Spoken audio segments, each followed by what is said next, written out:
नमस्कार दोस्तों, स्वागत है आपका हमारे आज के लेक्चर में। आज हम पढ़ने जा रहे हैं बैंकिंग से रिलेटेड कुछ अपनी जो कंसेप्ट थे वो बचे हुए थे। कल हमने सहकारी बैंकों को देख लिया था, ग्रामीण सहकारी बैंक और शहरी सहकारी बैंक को। आज का अपने टॉपिक में क्या क्या रहेगा सबसे पहले पढ़ेंगे हम लीड बैंक योजना। इसके बाद पढ़ेंगे core banking solution, core banking समाधान को देखेंगे। स्विफ्ट प्रणाली क्या होती है इसके बारे में जानकारी लेंगे। फिर पढ़ेंगे AIFI all India finance institution पढ़ेंगे। इसके अंदर 3 चीज़ें हैं, प्राथमिक डीलर है, DFI है और NBFC है। इन तीनों को हम डिटेल में जानेंगे। तो ये आज के हमारा जो लेक्चर है उसका प्रारूप रहने वाला है।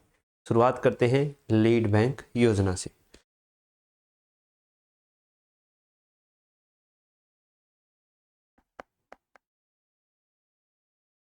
लीड बैंक योजना, इसको हम अग्रणी बैंक योजना भी बोलते हैं। क्या बोलते हैं? अग्रणी बैंक योजना। क्या है ये योजना? ये योजना 1969 में एक समिति बनी थी, नारीमन समिति। उस समिति की सिफारिश पर इसको शुरू किया गया था। इसका काम होता है कि जिले की अर्थव्यवस्था को सुधारना। जिले के अंदर सामान्यतया जिस बैंक की सबसे ज़्यादा शाखाएं होती है, सामान्यतः ये पब्लिक सेक्टर बैंक ही होता है, जिसकी सबसे ज़्यादा शाखाएं होगी उस बैंक को लीड बैंक घोषित कर दिया जाता है। अब लीड बैंक का काम क्या होता है? लीड बैंक का काम होता है कि उस जिले के अंदर जितने भी बैंकिंग से संबंधित कार्य हैं उनको सुचारू रूप से चलाना, जो दूसरे बैंक हैं उनको भी लीड करना और गाँव में जो ऋण की उपलब्धता है उसको बढ़ाना। ये होता है लीड बैंक का कार्य।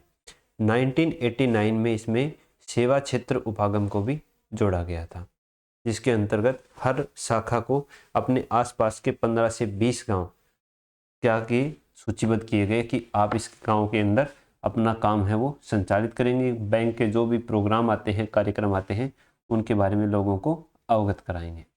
तो यही है लीड बैंक योजना। कब शुरू हुई थी? 1969 में। कौन सी समिति की सिफारिश पर?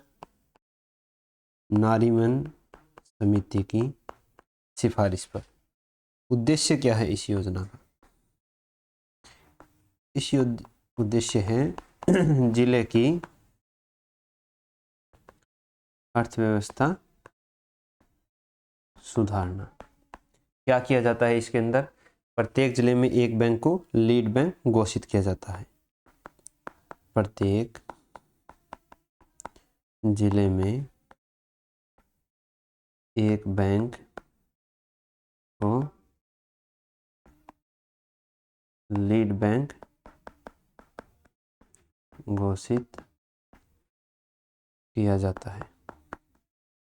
सामान्यतः जिस बैंक की सबसे ज़्यादा शाखा होगी। फिर ये क्या करता है? ये जिला स्तर पर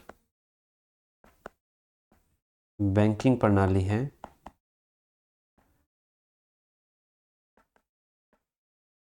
को सुचारू रूप से चलाने का कार्य करता है। से चलाने का कार्य करता है। 1989 में इसमें क्या जोड़ा गया था? सेवा क्षेत्र उपागम।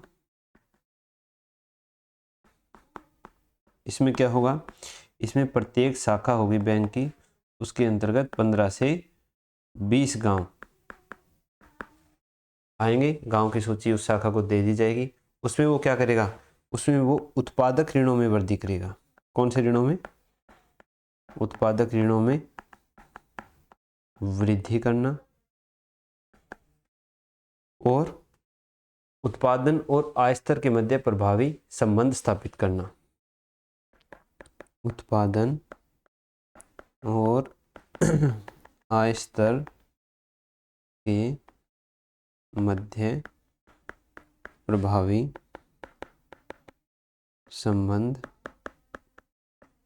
स्थापित करना। ये होता है लीड बैंक का काम। ऐसा नहीं है कि केवल वही बैंक ये काम करता है, वो दूसरे बैंकों को भी लीड करता है, उनको हेल्पिंग करता है। तो ये है अपनी लीड बैंक योजना। शुरू हुई 1969 में नारीमन समिति की सिफारिश पर। 1989 में इसमें सेवा क्षेत्र उपागम है उसको भी जोड़ा गया। ये इसके मुख्य बिंदु है। इसके बाद आता है कोर बैंकिंग सॉल्यूशन। क्या आता है? कोर, एक minute, core banking solution, core banking समाधान, ये क्या चीज़ होता है? कोर बैंकिंग सॉल्यूशन में कोर का मतलब है consolidated online real time exchange. इससे का मतलब है कि आप एक बैंक की किसी भी शाखा से अपने खाते का संचालन कर सकते हो। ज़रूरी नहीं है कि मान लीजिए आपकी शाखा कहाँ पर है, जयपुर में है, और आप अभी रियल टाइम पर कहाँ हो, जोधपुर में हो, तो जोधपुर में उस बैंक की शाखा से आप अपने पैसे वो निकलवा सकते हो, पैसे जमा कर सकते हो, और उसका अपडेट क्या होगा, रियल टाइम होगा। जैसे ही आप जोधपुर की शाखा से पैसे निकलवाओगे, वो उस बैंक में क्या होता है, एक सेंट्रलाइज सिस्टम हो जाता है ऑनलाइन, जिसमें वो हर जगह रियल टाइम क्या हो जाता है, अपडेट हो जाता है, जिससे अपना यूपीआई चलता रहता है, एटीएम है, सारे एक दूसरे से जुड़ जाते हैं। इसका मतलब होता है कोर का consolidated online real time exchange. और इसका अगर हम एक वाक्य में बोलें तो banking anytime anywhere, कहीं से भी आप अपने खाते का संचालन कर सकते हो उस बैंक की किसी भी शाखा से। तो अपने खातों का संचालन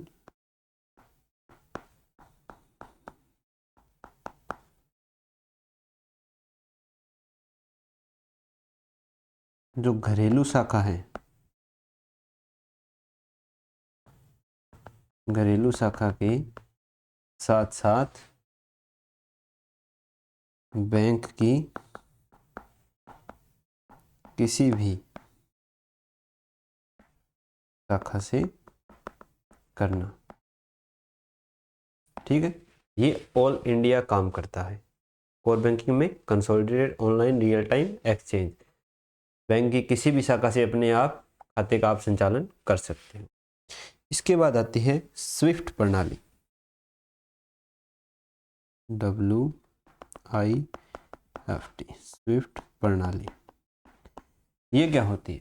स्विफ्ट प्रणाली में स्विफ्ट का मतलब है social world wide interbank financial telecommunication, society for worldwide interbank financial communication.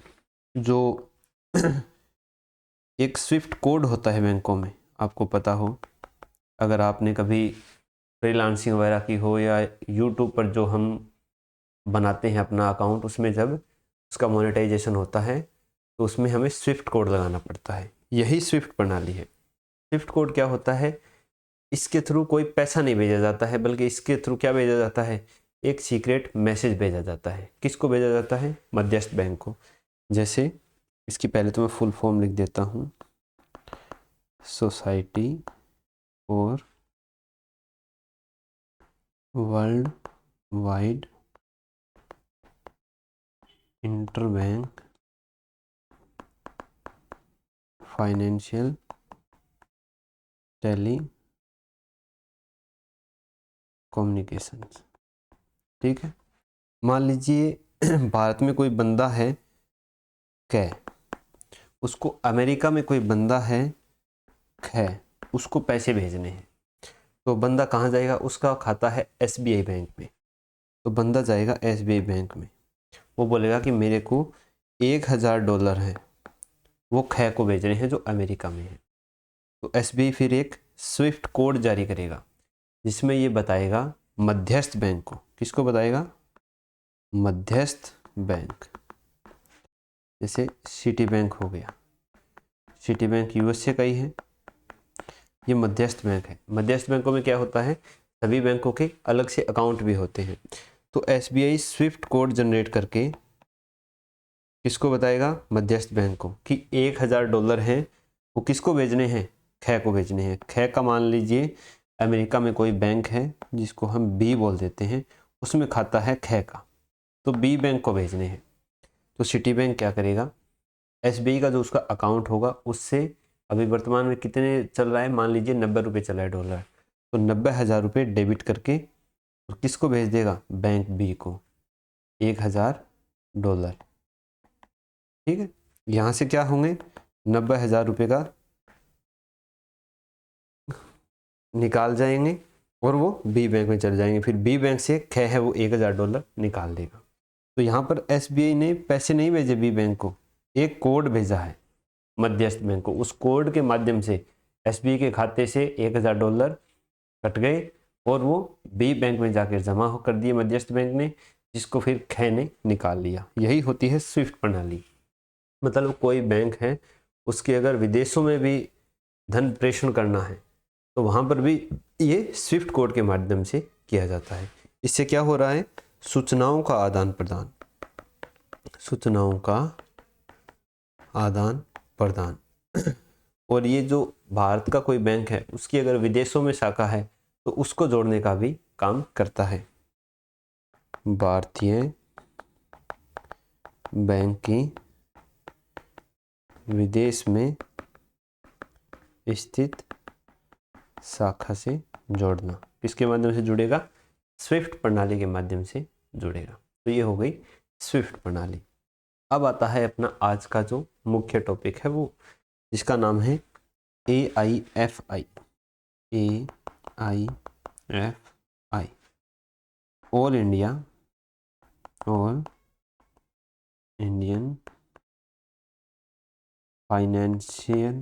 Finance institution, अखिल भारतीय वित्त संस्थान, अखिल भारतीय वित्त संस्थान। ये क्या होते हैं, क्या भूमिका निभाते हैं, ये क्या है कि पूरे भारत के अंदर अलग अलग सेक्टर्स में जो वित्त की उपलब्धता है वो AIFI के द्वारा उपलब्ध करवाई जाती है। इसके लिए इसने 3 अपने पार्टनर्स बोल सकते हैं, यानी 3 प्रकार से उनको डिवाइड किया गया है कि कौन से सेक्टर में क्या क्या चीज़ें होगी। वो 3 सेक्टर्स इसके कौन से हैं, सेक्टर नहीं बोल सकते, इसके 3 भाग हो गए। सबसे पहला हो गया प्राथमिक डीलर, प्राथमिक डीलर, प्राइमरी डीलर जिसको PD भी बोलते हैं।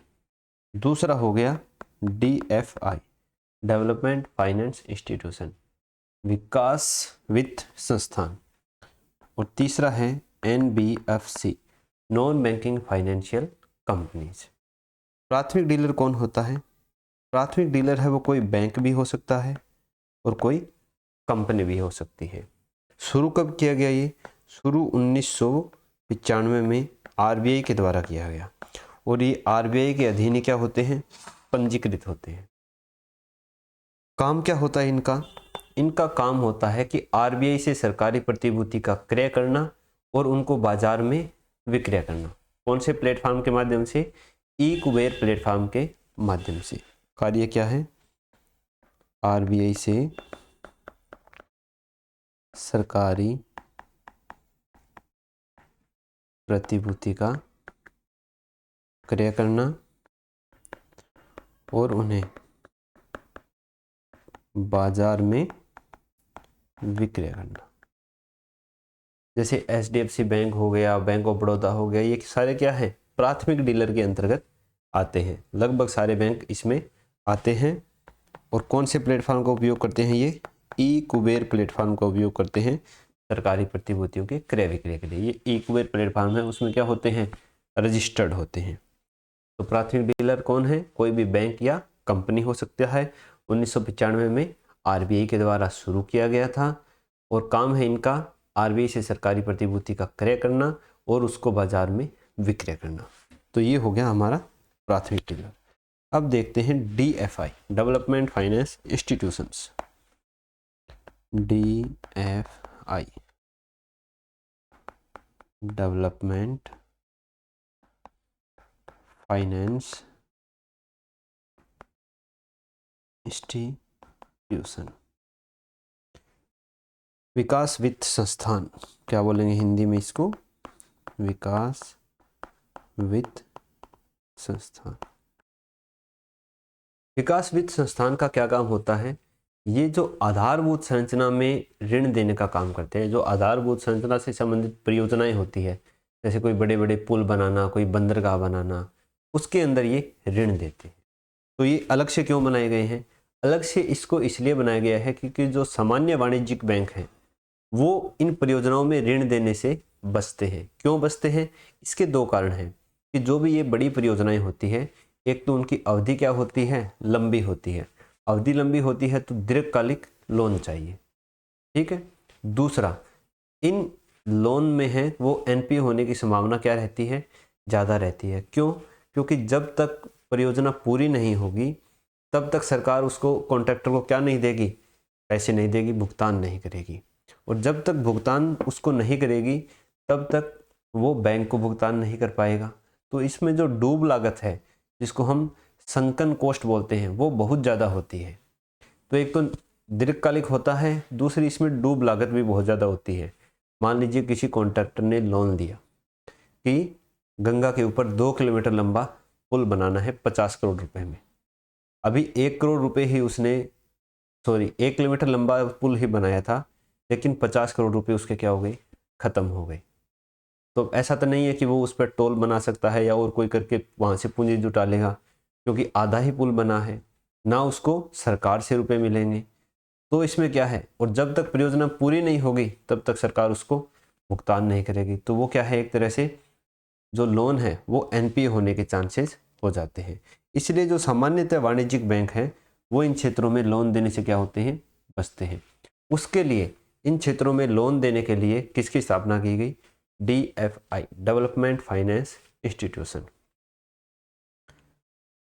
तो ये इतना समझ में आ गया था। DFI किसके लिए देता है? आधारभूत संरचना सहायक सेवाएं होती है इसकी। क्या है ये? आधारभूत संरचना सहायक सेवाएं होती है। आधारभूत संरचना निर्माण है, उसकी दो विशेषताएं हैं। क्या विशेषताएं हैं? अभी हमने बताया। एक, इनकी निर्माण प्रक्रिया बहुत लंबी होती है। निर्माण प्रक्रिया बहुत लंबी, इसको अंग्रेजी में बोलते हैं long gestation period. Long gestation period. और दूसरा, इनके अंदर उच्च डूब लागत होती है। उच्च डूब लागत क्यों होती है? क्योंकि जब तक परियोजना पूरी नहीं होगी इसको सरकार द्वारा भुगतान नहीं किया जाता है। High sunken cost. इसके कारण जो वाणिज्यिक बैंक है वो इनको क्या? ऋण देने से बचते हैं। क्यों बचते हैं?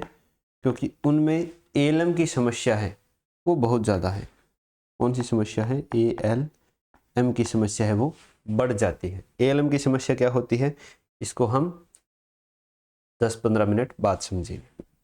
इसके लिए फिर इस समस्या से निजात देने के लिए किसका स्थापना की गई? DFI के लिए।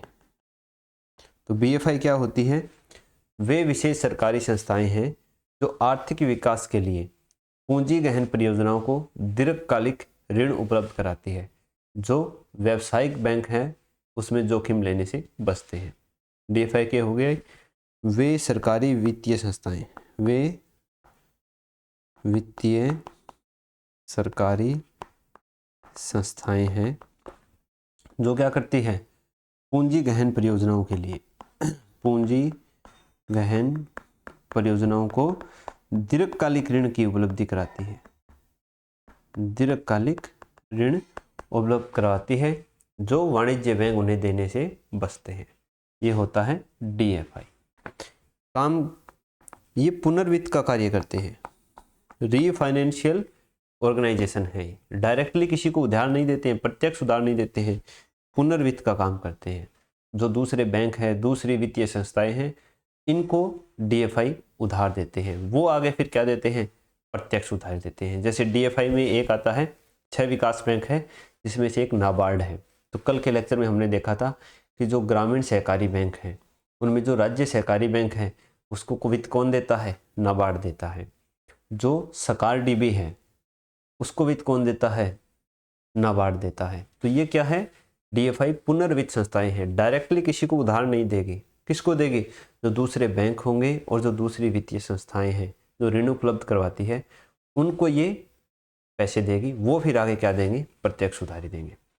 जितने भी डीएफआई हैं वो सारे के सारे संसद में अधिनियम बना करके स्थापित किए जाते हैं। संसद में क्या होगा? उनका अधिनियम पारित होगा, तभी वो क्या होंगे? विकास बैंक के रूप में स्थापित होंगे। जैसे नाबार्ड अधिनियम 1981, नाबार्ड अधिनियम 1981 बनाया था। एग्जिम बैंक अधिनियम 1981 बनाया। इसी प्रकार हर बार संसद में विधेयक लाया जाता है, वो पारित होता है, अधिनियम बनता है, तभी डीएफआई की स्थापना होती है। वर्तमान में कितने डीएफआई हैं?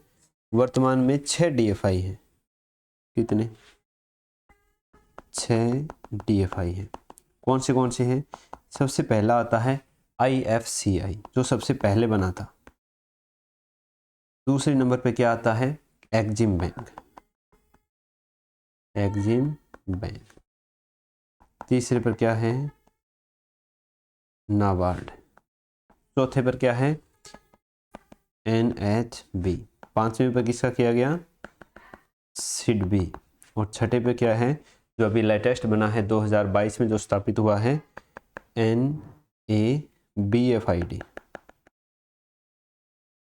IFCI है, ये 1948 में बना था और इसका मुख्यालय कहाँ पर है? नई दिल्ली में। सबसे पहला डीएफआई था ये अपना। दूसरा एग्जिम बैंक था, ये जनवरी 1982 में बना। नाबार्ड भी 1982 में, लेकिन ये जुलाई 1982 में बना। एनएसबी कब बना? 1988 में। सिडबी बना 1990 में। और एनएफआईडी कब बना? 2022 के अंदर। इसमें से सिडबी है, उसका मुख्यालय कहाँ है? लखनऊ में है। ये थोड़ा सा अलग है। बाकी के मुख्यालय क्या होते हैं? या मुंबई में होते हैं या दिल्ली में होते हैं। सिडबी का मुख्यालय लखनऊ में है। एनबीएफडी का मुंबई, एनएसबी का कहाँ पर है? दिल्ली में है। और इन दोनों का मुख्यालय कहाँ पर है? मुंबई में है। इन सबको हम आगे अब एक एक करके डिटेल में देखते हैं। सबसे नया कौन सा बना है? NABFID। इसको भी हम डिटेल में देखेंगे। तो यहाँ तक आपकी समझ में आ गया होगा कि डीएफआई क्या काम करते हैं? आधारभूत अवसंरचना के निर्माण के लिए, उनकी परियोजनाओं के लिए दीर्घकालिक ऋण की उपलब्धता करवाते हैं। जो कौन नहीं उपलब्ध करवा पाता? वाणिज्यिक बैंक उपलब्ध करवाने से, उनमें रिस्क लेने से बचते हैं, क्योंकि इससे एएलएम की समस्या उत्पन्न हो जाती है। एएलएम आगे हम डिटेल में देखेंगे। शुरुआत करते हैं IFCI से। IFCI, इसकी फुल फॉर्म क्या होती है? Industrial financial corporation of India limited. Industrial finance corporation of India limited. Hindi में भारतीय औद्योगिक वित्त निगम। भारतीय औद्योगिक वित्त निगम। इसकी स्थापना कब हुई थी? 1948 में। और मुख्यालय कहाँ है? नई दिल्ली के अंदर इसका मुख्यालय है। कार्य क्या है? कार्य इसके नाम से ही स्पष्ट होता है। ये एक औद्योगिक वित्त निगम है, तो ये औद्योगिक परियोजनाओं के लिए ऋण देगा। किनके लिए? औद्योगिक परियोजनाओं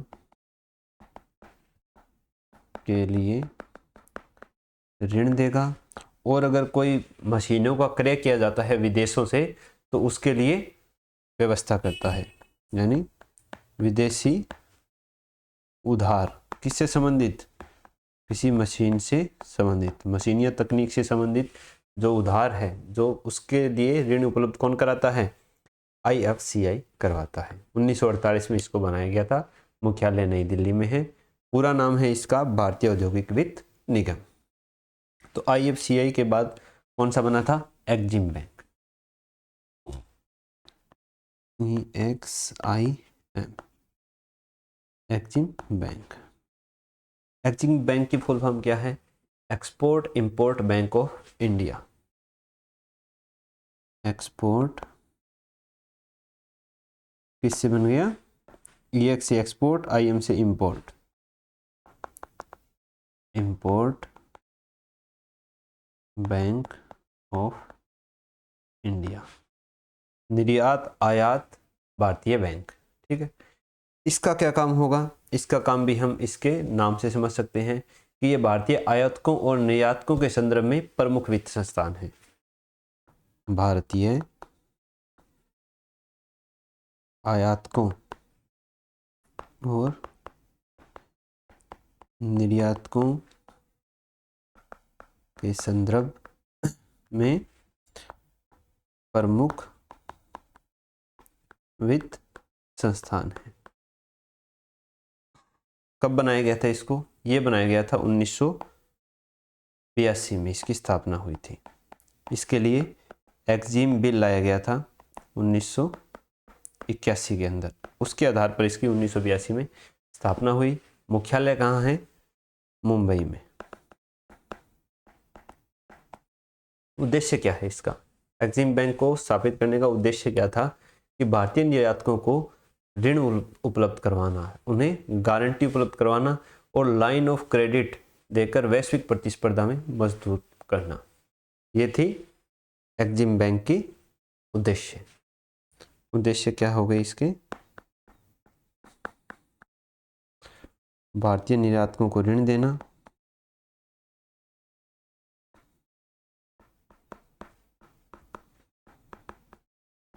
ऋण उपलब्ध करवाना, उनको गारंटी उपलब्ध करवाना, LOC देकर वैश्विक प्रतिस्पर्धा में मजबूत करना।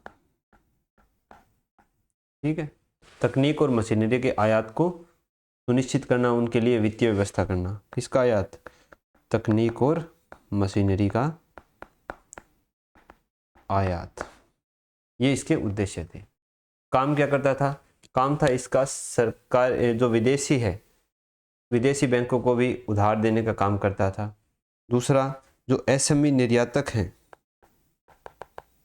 जो स्मॉल माइक्रो एंटरप्राइजेज हैं, वो निर्यातक हैं, उनके लिए ऋण की उपलब्ध करवाना, विशेष योजनाएं लेके आना। जो pre and post shipment finance है, शिपमेंट फाइनेंस, जो हमारे मसाले वगैरह, जो ये सूक्ष्म लघु मध्यम एवं सूक्ष्म उद्योगों से जो चीज़ें बनाई जाती है, जिनको हम विदेश में बेचते हैं, उसके लिए pre and post shipment finance, यानी पानी की जहाज़ों में भेजने से पहले और बाद के लिए जो वित्त की व्यवस्था है। पहले क्या होगी? पहले उनको ट्रांसपोर्टेशन के लिए, उनकी पैकेजिंग के लिए, उनकी लोडिंग के लिए वित्त उपलब्ध करवाना। पोस्ट में आगे फिर वहाँ पर जहाँ पर लोडिंग अनलोडिंग होगी, उसके लिए वित्त की उपलब्धता सुनिश्चित करना। ये कौन करता है? एक्जिम बैंक करता है। इससे संबंधित है एक्सपोर्ट इंपोर्ट से 1982 के अंदर स्थापना हुई थी इसकी। मुख्यालय कहाँ है? मुंबई में। इसके बाद आता है सबसे महत्वपूर्ण, जिसको हम बोलते हैं नाबार्ड, NABARD।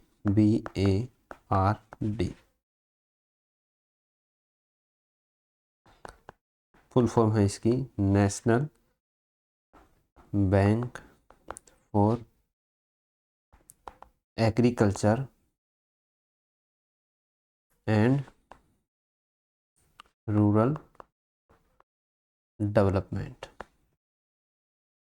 कृषि एवं ग्रामीण विकास के लिए भारतीय बैंक, भारतीय कृषि एवं ग्रामीण विकास बैंक, हिंदी में ये हो जाएगा इसका, भारतीय कृषि एवं ग्रामीण विकास बैंक। इसकी स्थापना कब की गई थी? जुलाई 1982 में। कौन सी एक्ट के द्वारा? नाबार्ड एक्ट नाबार्ड बिल 1981 आया था, नाबार्ड एक्ट 1981, उसके आधार पर जुलाई 1982 में इसकी स्थापना की गई थी। इसका स्वामित्व 100% स्वामित्व किसका है? सरकार का है वर्तमान में। पहले इसमें आरबीआई का भी था, लेकिन 2021 के बाद पूरी तरह से सरकार के अंडर में आ गया है। इसकी अधिकृत पूंजी वो है 30,000 करोड़ रुपए। अधिकृत पूंजी कितनी है? 30,000 करोड़ रुपए है, और इसको बढ़ाया भी जा सकता है। कार्य क्या है इसका?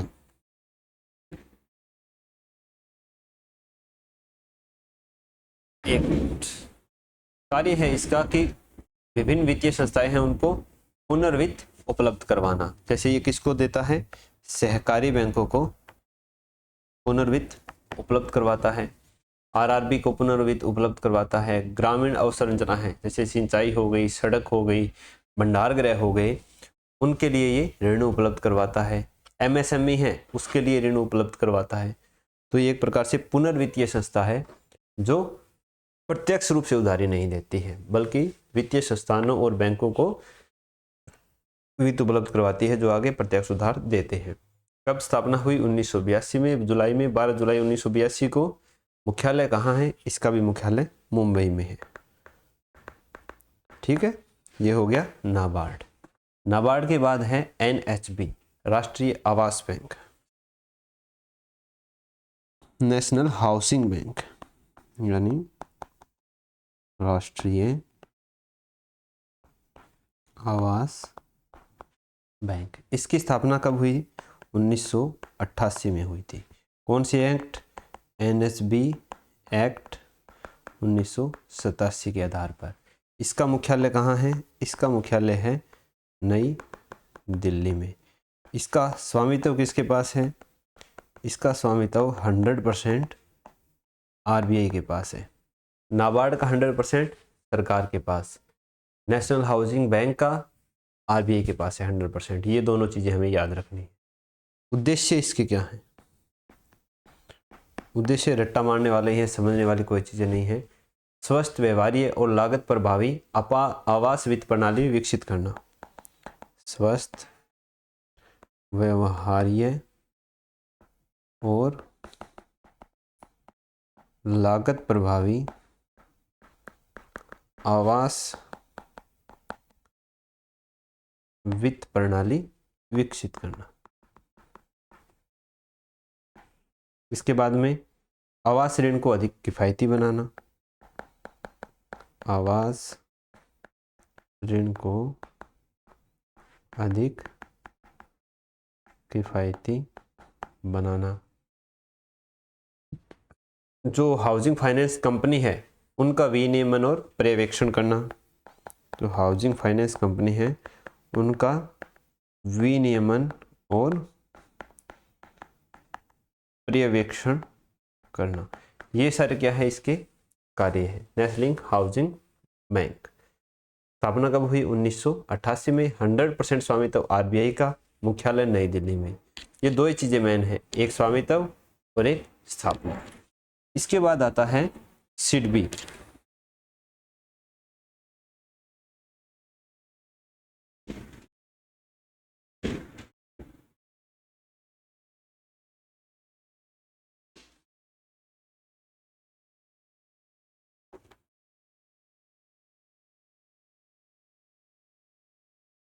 सिडबी की फुल फॉर्म है भारतीय लघु उद्योग विकास बैंक। लघु उद्योग, small industries development bank of India. ठीक है, इसकी स्थापना कब की गई? इसकी स्थापना हुई 1990 में। कौन से? जो सिडबी एक्ट 1989 के आधार पर। इसका मुख्यालय सबसे अलग है, मैंने आपको बताया था। कहाँ पर है? लखनऊ में इसका मुख्यालय है। और इसके द्वारा एक मासिक पत्रिका निकाली जाती है, मासिक पत्रिका, जिसका क्या नाम है? Optimism, OPTISM, optimism. ये अगर आपको सही से नहीं दिख रहे हो तो मैंने इसके नोट्स बना रखे हैं अच्छे से, जिनको मैं मेरे टेलीग्राम चैनल पर अपलोड करूँगा। तो वहाँ से पूरे नोट्स है वो देख सकते हो।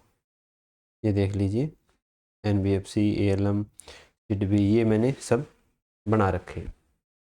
तो कोई दिक्कत नहीं है, आप यहाँ वीडियो क्लास में आसानी से समझिए, उसके बाद जो शॉर्ट नोट्स हैं उनसे गो थ्रू हो सकते हैं। इसका क्या काम है? इसका काम है MSME सेक्टर में, MSME सेक्टर में वित्त देना। किसके लिए? प्रौद्योगिकी के लिए, बाजार के लिए। MSME सेक्टर में वित्त उपलब्ध करवाना, ठीक है। और MSME सेक्टर को क्या करना? मजबूत करना, ताकि वो वैश्विक प्रतिस्पर्धा में मजबूत हो सके। इसके लिए सिडबी बैंक है वो बनाया गया है। फिर अपना जो लास्ट का है वो क्या बचता है? NABFID। ये कब बनाया गया? 2021 में ये अधिनियम लाया गया था और 2022 में इसको क्या किया गया है? स्थापित किया गया है। इसकी फुल फॉर्म क्या है? इसकी फुल फॉर्म है नेशनल बैंक फॉर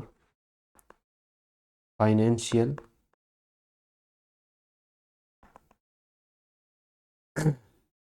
एक मिनट,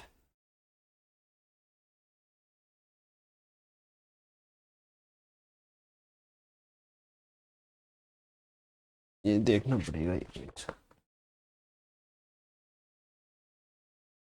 फाइनेंसिंग इंफ्रास्ट्रक्चर डेवलपमेंट। ये बैंक क्या करता है? ये बैंक आधारभूत संरचना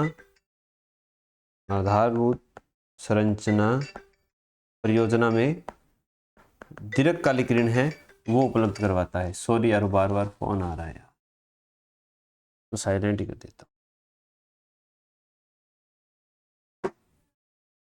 ठीक है। आधारभूत संरचना परियोजनाएं हैं जो दीर्घकालिक होती है, उनके लिए ऋण उपलब्ध करवाना। और ये जो बैंकों की ALM की समस्या है उसको भी क्या करता है? कम करता है। इसमें 100% स्वामित्व किसका है? सरकार का है, जिसको सरकार को कम करके कहाँ तक लाना है? 26% तक लाना है। बाकी 74 निजी क्षेत्र की भागीदारी होगी। किसके द्वारा विनियमित होता है? RBI के द्वारा इसका विनियमन है वो किया जाता है। अब ALM क्या है? ALM को जान लेते हैं थोड़ा सा। ALM यानी asset liability mismatch. Asset liability mismatch, परिसंपत्ति देयता असंतुलन। परिसंपत्ति देयता असंतुलन, ये क्या चीज होती है? देखो, हमें पता है कि बैंक है वो क्या काम करता है? 2 काम करता है, एक जमा का और एक उधार का। जमा होती है उस पर बैंक को क्या करना होता है? ब्याज भुगतान करना होता है, और ये इसकी क्या होती है? देयता होती है। उधार है उस पर उसको क्या होती है? ब्याज प्राप्ति होती है, और ये इसकी क्या होती है? परिसंपत्ति होती है। लेकिन बैंक है वो उधार पैसे कहाँ से देता है? जो बैंक के पास जमा है वही तो बैंक क्या करता है? उधार के रूप में देता है। तो यहाँ पर एक समस्या आती है। क्या आती है? कि जो खाता धारक है वो जमा कराते हैं हम रुपए, वो क्या होता है? अल्पकालिक होता है। थोड़े समय के लिए ही खाता धारक है वो रुपए जमा कराते हैं बैंक में। सामान्यतः ज़्यादा से ज़्यादा आपने FD देखी होगी तो किसी की 5 साल की होगी। 5 साल से ऊपर तो कोई सा भी कराता है, बाकी 1 साल 2 साल में ही रखते हैं। जो अपना सेविंग अकाउंट है उसमें भी क्या है? हम बार बार पैसे निकालते रहते हैं। तो जमा है वो किसके लिए रहता है? अल्पकालिक रहता है। जबकि बैंक के जो उधार हैं वो क्या रहते हैं? ज़्यादातर वो दीर्घकालिक रहते हैं। जैसे भी हम होम लोन वगैरह लेते हैं, कार लोन वगैरह लेते हैं, तो ये 10 साल, होम लोन तो 20 साल 25 साल तक चलता है। तो ये सामान्यतः 20 वर्ष तक होते हैं। तो अब क्या है कि हमने लोन दे रखा है किसी को, लेकिन जमा धारक है वो अपने पैसे निकलवाने आएगा, तो वहाँ पर क्या हो जाता है? मिसमैच हो जाता है। इसी को क्या बोलते हैं? परिसंपत्ति देयता असंतुलन हो जाता है। इसी को हम ALM की समस्या बोलते हैं। इसीलिए बैंक क्या करते हैं? जो आधारभूत संरचना परियोजनाएं होती है जो लंबे समय तक चलनी है, जैसे कोई पोर्ट का निर्माण करना है, तो पोर्ट के निर्माण करने में कम से कम 15-20 साल लग जाते हैं। उसमें जब तक वो बैंक पैसा दे के रखता है वो उतना पैसा उसका दीर्घकाल के लिए चला जाता है एक साथ। लेकिन उतना ही पैसा क्या है जमा धारकों का जमा है, वो भी क्या करते हैं अपना पैसा निकलवाते हैं समय पर। तो फिर बैंक को क्या होता है यहाँ पर दिक्कत होती है। दूसरा, बैंक ने जब दीर्घकाल के लिए इतना बड़ा उधार दे देता है और अगर वो एनपीए हो जाता है तो फिर बैंक क्या है करप्ट हो जाएगा, बैंक करप्ट हो जाएगा। तो एनपीए की समस्या भी यहाँ पर क्या है बढ़ने की संभावना रहती है। इसीलिए बैंक इन दीर्घकालिक परियोजनाओं में उधार देने से बचते हैं, तभी डीएफआई की स्थापना है वो की गई है। ये था एएलएम, एसेट लायबिलिटी मिसमैच।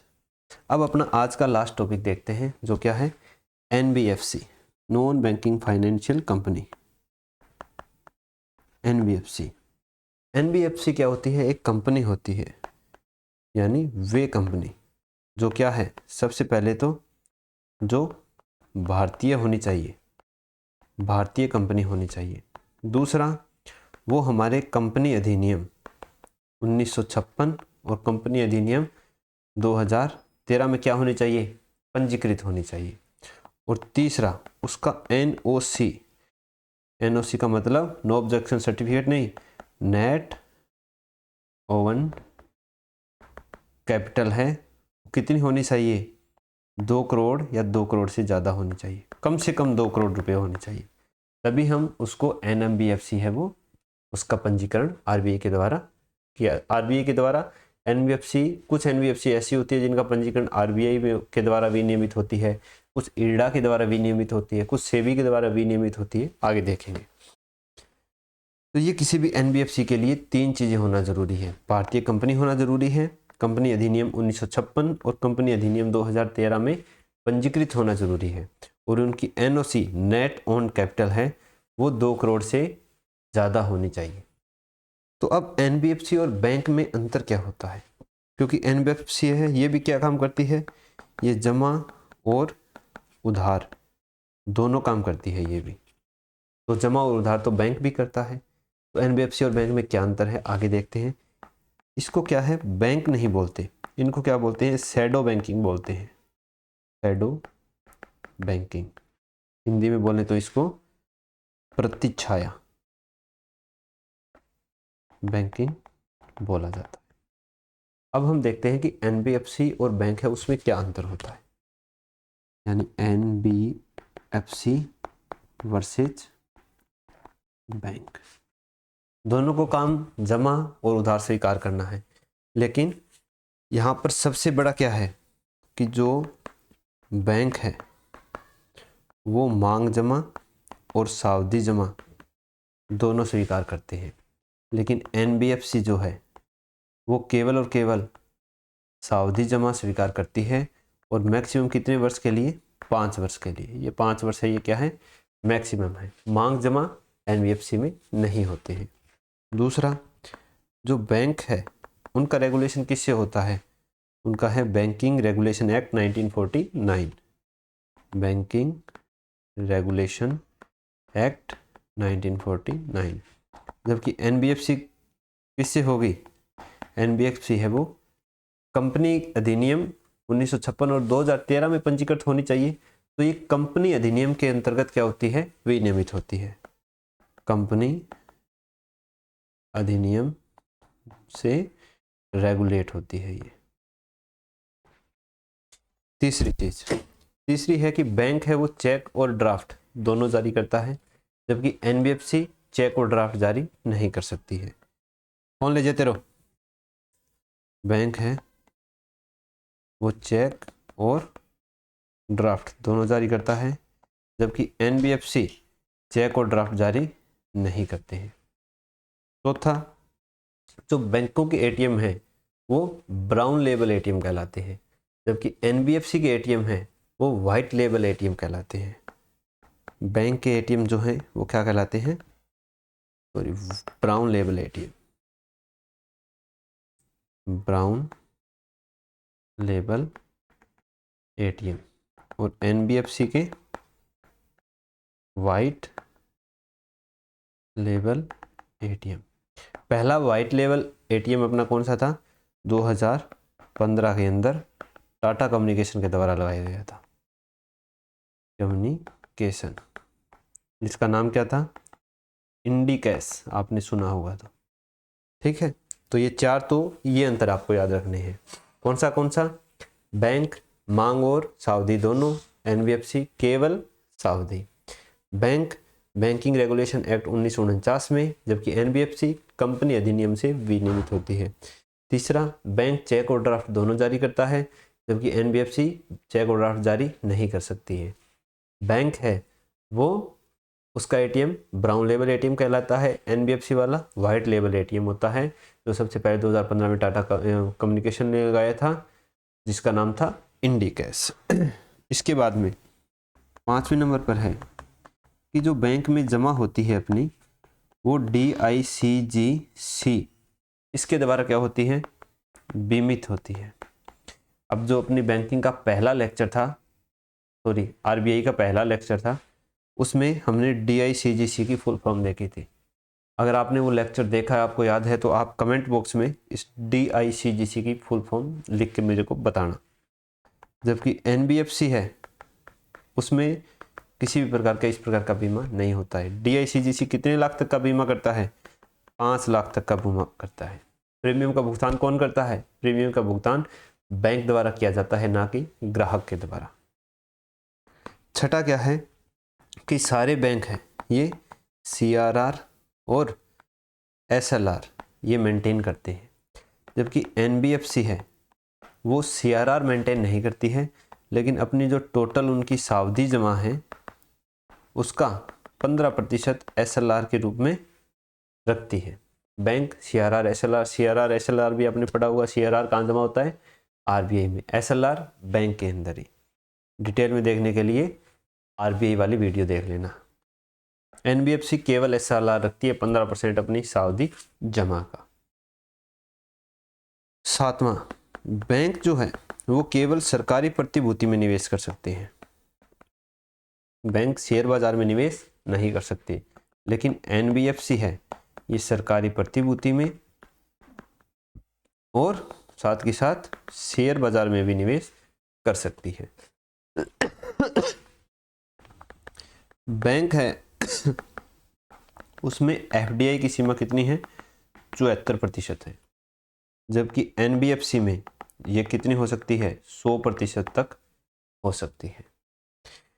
बैंकों का विनियमन कौन करता है, बैंकों का विनियमन होता है RBI के द्वारा।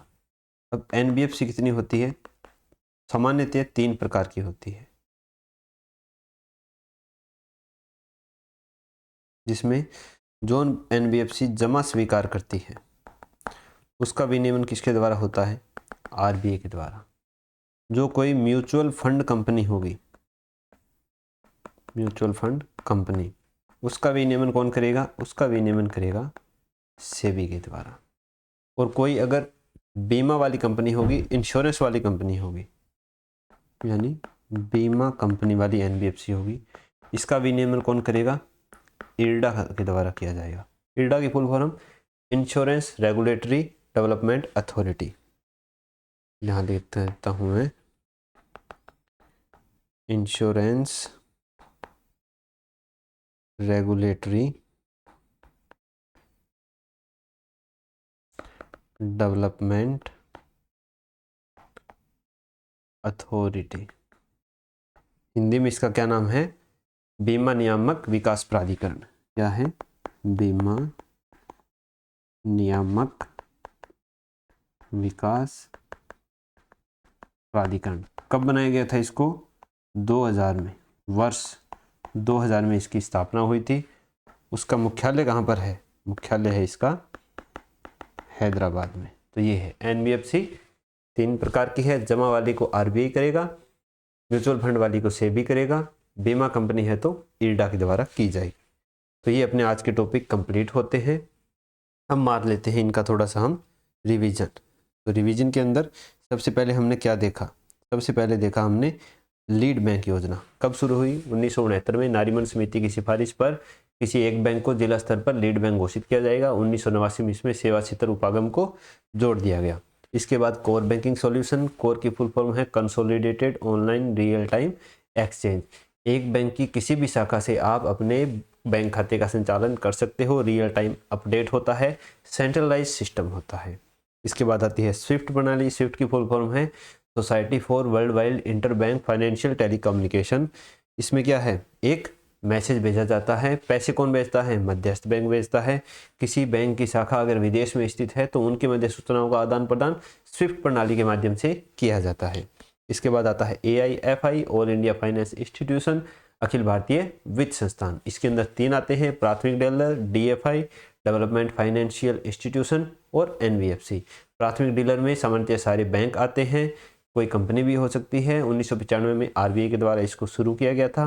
काम है इसका RBI से सरकारी प्रतिभूतियों का क्रय करके बाजार में उनका विक्रय करना। कौन से प्लेटफॉर्म के माध्यम से, ई कुबेर प्लेटफॉर्म के माध्यम से। DFI में क्या आता है, आधारभूत संरचनाओं वाली जो परियोजनाएं होती है जो दीर्घकाल के लिए चलती है उनके लिए ये वित्त की उपलब्ध करवाते हैं। ये प्रत्यक्ष रूप से ऋण नहीं देते हैं बल्कि ये पुनर्वित्त संस्थाएं होती है जो बैंकों और अन्य वित्तीय संस्थाओं को वित्त उपलब्ध करवाती है। कितने हैं, 6 DFI हैं। IFCI industrial finance corporation of India limited भारतीय औद्योगिक वित्त संस्थान सबसे पहले बना था, 1948 में बना था, मुख्यालय नई दिल्ली के अंदर है, औद्योगिक परियोजनाओं के लिए ऋण उपलब्ध करवाता है। इसके बाद है एक्जिम बैंक, एक्जिम यानी export import bank of India, 1982 में बना था, ये आयात निर्यात से संबंधित ऋण उपलब्ध करवाता है।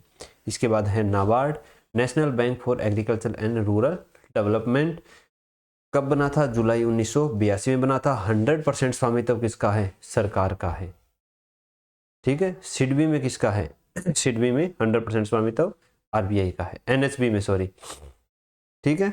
ये भी पुनर्वित्त संस्था है जो सहकारी बैंकों को, RRB को वित्त उपलब्ध करवाता है। नेशनल हाउसिंग फाइनेंस बैंक 1988 में बना था, 100% स्वामित्व RBI का है, मुख्यालय दिल्ली में है। आवास से संबंधित ऋण है उसका रेगुलेशन करता है, किफायती दरों पर उपलब्ध करवाता है। सिडबी भारतीय लघु उद्योग विकास बैंक MSC क्षेत्र में ऋण की उपलब्धता को सुनिश्चित करता है, 1989 में बना था, मुख्यालय इसका लखनऊ में है। इसके द्वारा मासिक पत्रिका निकाली जाती है ऑप्टिमिज्म। फिर है जो सबसे लेटेस्ट DFI बना है NABFID 2021 में बना है, national bank for financing infrastructure development, आधारभूत संरचना के लिए ऋण देता है दीर्घकाल के लिए। ये बैंकों की ALM की समस्या को कम करता है। 100% स्वामित्व वर्तमान में गवर्नमेंट का है, लेकिन इसको घटा के कितना करेगी, 26% करेगी। 74% कहाँ जाएगा, निजी क्षेत्र में जाएगा, RBI के द्वारा विनियमित होता है। ALM क्या होता है, एसेट लायबिलिटी मिसमैच, परिसंपत्ति देयता असंतुलन, जिसमें जमा अल्पकाल के लिए होती है, उधार दीर्घकाल के लिए होता है। इसलिए बैंक अपने NPA के जोखिम को कम करने के लिए जो दीर्घकालिक परियोजनाएं हैं उसमें ऋण देने से बचते हैं। फिर है NBFC, वे कंपनियां जो भारतीय हो, जो कंपनी अधिनियम 1956 और 2013 के अंतर्गत पंजीकृत हो और जिनका NOC net on capital 2 crore से ज़्यादा हो। अंतर क्या होते हैं, अंतर है बैंक मांग और सावधि दोनों जमा, NBFC केवल सावधि जमा। बैंक के द्वारा चेक और ड्राफ्ट जारी किए जाते हैं, NBFC के द्वारा जारी नहीं किए जाते हैं। बैंक के ATM है वो ब्राउन लेबल ATM कहलाते हैं, NBFC के वाइट लेबल ATM कहलाते हैं। पहला 2015 में टाटा कम्युनिकेशन के द्वारा INDIE शुरू किया गया था। बैंक होता है वो बैंकिंग रेगुलेशन एक्ट 1949 से विनियमित होते हैं, जबकि NBFC है वो कंपनी अधिनियम से विनियमित होती है। बैंक है उनकी जो जमाएं हैं वो DICGC के द्वारा बीमित होती है, जबकि NBFC की बीमित नहीं होती है। बैंक CRR SLR को मेंटेन करते हैं, NBFC CRR को मेंटेन नहीं करता, केवल SLR को करता है जो 15% करता है अपने टोटल सावधि जमा का। बैंक केवल सरकारी प्रतिभूति में निवेश कर सकते हैं, NBFC सरकारी प्रतिभूति और बाजार में यानी शेयर मार्केट में भी निवेश कर सकती है। बैंक है उसमें FDI उसकी सीमा अधिकतम 74% है, जबकि NBFC में ये 100% तक हो सकती है। और सबसे लास्ट है कि जो बैंक है वो RBI के द्वारा रेगुलेट होते हैं, जबकि NBFC है वो सामान्यतः 3 प्रकार की होती है। जो जमा स्वीकार करती है वो RBI के द्वारा, जो म्यूचुअल फंड वाली कंपनी होती है वो SEBI के द्वारा, और जो बीमा कंपनी होती है वो IRDA के द्वारा होती है। IRDA यानी इंश्योरेंस रेगुलेटरी डेवलपमेंट अथॉरिटी, बीमा नियामक विकास प्राधिकरण, जिसकी स्थापना वर्ष 2000 में की गई थी और इसका मुख्यालय कहाँ पर है, हैदराबाद में है। तो ये अपना आज का टॉपिक था। लेक्चर अच्छा लगा हो तो चैनल को सब्सक्राइब करना, अपने दोस्तों को शेयर जरूर कर देना, और अपने सुझाव हैं जो आपके अमूल्य सुझाव हैं वो कमेंट बॉक्स में ज़रूर लिखना, इससे हमें काफ़ी मोटिवेशन मिलता है। मिलेंगे कल के लेक्चर में। कल हम क्या पढ़ेंगे? कल शुरू करने जा रहे हैं हम NPA, नॉन परफॉर्मिंग एसेट। एक बहुत ही ज्वलंत टॉपिक है जो पूछा जाएगा RS प्री और मेंस में दोनों में पक्का। प्री गैर निष्पादन परिसंपत्ति। मिलते हैं कल के लेक्चर में, तब तक के लिए नमस्कार।